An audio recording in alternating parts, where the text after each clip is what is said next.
In today's video, I'm going to teach you how to align objects in PowerPoint. If you want your slide to look clean, balanced, and professional, aligning objects properly is a very important skill to learn.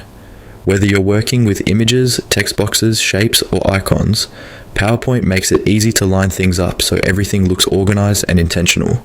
To get started, first select the object you want to work with on your slide. This could be any element that you've already inserted, like a shape, picture, or text box. Once you've found the object, right-click directly on it. Right-clicking opens a menu with several formatting and arrangement options, and this is where you can quickly access alignment tools without needing to search through the ribbon at the top. After you right-click on the object, look for the Align icon or the Align option in the menu and click on it. This is the tool that helps you position your object more precisely on the slide.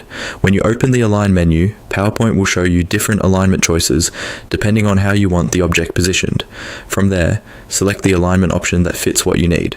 For example, you may want to align the object to the left, center it horizontally, align it to the right, or position it toward the top, middle, or bottom of the slide. Choosing the correct option helps create a cleaner layout and can make your presentation easier for your audience to read and understand. As a helpful tip, alignment is especially useful when you're trying to create a polished design or keep multiple visual elements consistent across a slide. Even small changes in spacing and positioning can make a big difference in how professional your presentation looks. If something feels slightly off visually, using the Align tool is often the fastest way to fix it. So, the basic process is simple. Right-click on the object, click the Align icon, and then select the alignment you want.